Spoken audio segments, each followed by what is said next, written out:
कल्पना कीजिए, युद्ध समाप्त हो चुका है। कुरुक्षेत्र की धरती पर अब कोई युद्ध घोष नहीं है, रणभूमि शांत है। लेकिन क्या सचमुच सब शांत है? क्या युद्ध सिर्फ तलवारों और बाणों का होता है? नहीं, असली युद्ध तो तब शुरू होता है जब सब समाप्त हो जाता है, और वही युद्ध एक मनुष्य की आत्मा के भीतर चलता है।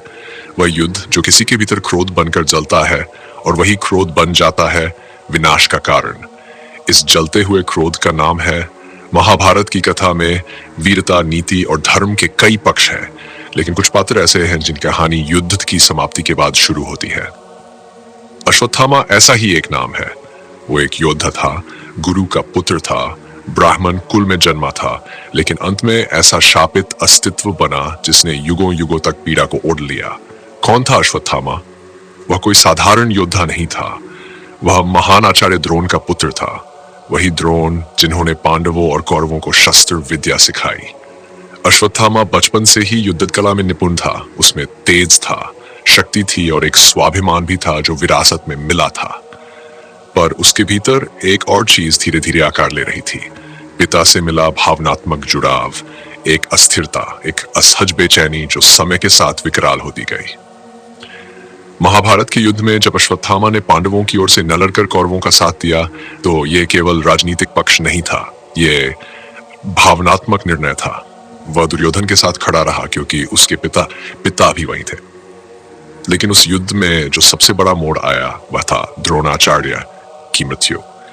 युद्ध के 13वें दिन पांडवों की रणनीति के अनुसार यह फैलाया गया कि अश्वत्थामा मारा गया है।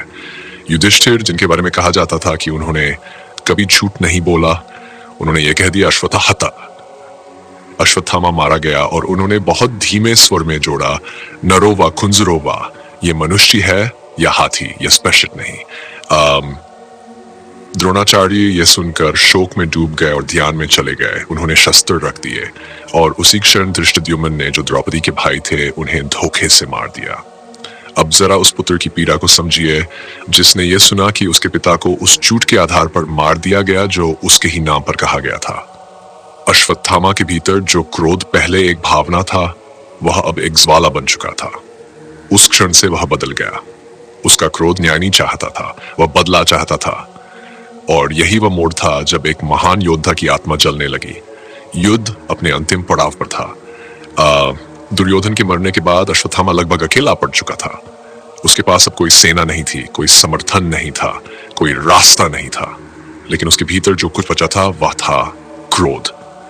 और यह क्रोध तब भयंकर रूप लेता है जब वह युद्ध के नियमों को तोड़ता है। रात्रि के समय जब पांडवों की सेना विश्राम कर रही थी, अश्वत्थामा ने कृपाचार्य और कृतवर्मा के साथ मिलकर पांडवों के शिविर पर हमला किया। यह हमला रणभूमि का नहीं था, यह एक तरफा हत्याकांड था। उस रात पांडवों के 5 पुत्र, जो द्रौपदी के बेटे थे, नींद में सोए हुए मारे गए। सोचिए, एक पिता की हत्या का बदला सोते हुए बच्चों से। यह क्रोध अब न्याय का नहीं था, यह विनाश का रूप ले चुका था। अश्वत्थामा का विवेक उस दिन समाप्त हो गया था। इस घटना के बाद जब द्रौपदी को अपने पुत्रों की मृत्यु का पता चला, उसका रोना केवल एक मां का विलाप नहीं था। वह उस स्त्री की चीख थी जो महाभारत की पूरी कहानी में बार बार अपमानित हुई।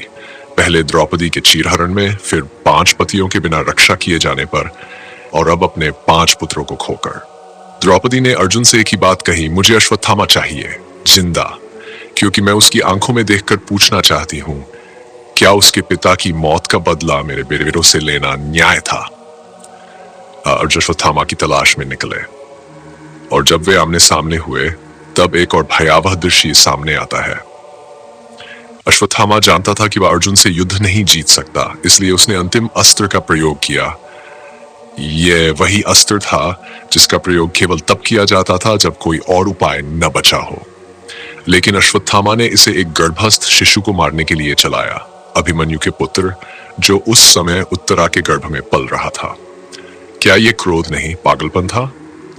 एक ऐसा क्रोध जिसमें वह एक अजन्मे शिशु से भी बदला लेना चाहता था। लेकिन कृष्ण ने ब्रह्मास्त्र को निष्क्रिय किया और गर्भस्थ शिशु की रक्षा की।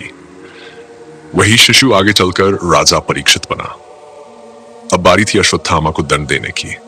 कृष्ण ने उसकी मणि छीन ली, जो उसकी शक्ति और तेज का स्रोत थी, और उसे शाप दिया कि वह हजारों वर्षों तक जीवित रहेगा, बिना मान सम्मान के, बिना किसी संगति के, और उसके शरीर में हर दिन पीड़ा होगी पर मृत्यु नहीं आएगी। यही था उसका दंड, यही था उसका नर्क। लेकिन प्रश्न यह है, क्या अश्वत्थामा केवल एक अपराधी था, या वह एक ऐसा व्यक्ति था जिसकी आत्मा एक धोखे, एक शोक और एक सामाजिक व्यवस्था में जलती रही?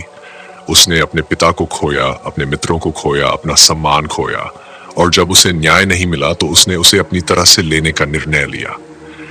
आज भी जब हम समाज में देखते हैं तो कितने अश्वत्थामा हमारे बीच है, जो किसी न किसी अन्याय का शिकार होते हैं, जिन्हें न्याय नहीं मिलता, जिन्हें बार बार छला जाता है, और जिनके भीतर का क्रोध धीरे धीरे उन्हें अंधा कर देता है। वो शायद तलवार नहीं उठाते, लेकिन उनके शब्द, उनकी सोच, उनकी प्रतिक्रिया सब समाज को तोड़ने का कारण बन जाती है। इसलिए अश्वत्थामा की कहानी हमें केवल एक शापित योद्धा की कथा नहीं देती, बल्कि एक चेतावनी देती है कि यदि क्रोध की आग को समय रहते बुझाया न जाए तो वह सब कुछ जला देती है, इंसान की आत्मा से लेकर पूरी सभ्यता तक। अश्वत्थामा वह चेहरा है जो आज भी दिखता है, अदालतों के बाहर न्याय की प्रतीक्षा करते चेहरों में, उन युवाओं में जिनकी क्षमता पहचान नहीं पाती व्यवस्था, उन लोगों में जिन्हें समाज बार बार हाशिए पर धकेल देता है। क्रोध को समय रहते समझना, संभालना और उसका मार्ग बदलना, यही समाज की सबसे बड़ी जिम्मेदारी है। वरना हर युग में कोई ना कोई अश्वत्थामा जन्म लेगा और हर युग में कोई नया युद्ध होगा, चाहे वह तलवार से हो या विचारों से। अब मैं आपसे पूछता हूं, क्या आप अश्वत्थामा को केवल अपराधी मानते हैं, या आप उसके भीतर उस टूटी आत्मा को भी देख पाते हैं जो केवल न्याय मांग रही थी? क्या आप मानते हैं कि अगर उस समय कोई उसका दर्द समझ लेता तो इतिहास कुछ और होता? अपने विचार नीचे टिप्पणी में जरूर साझा कीजिए।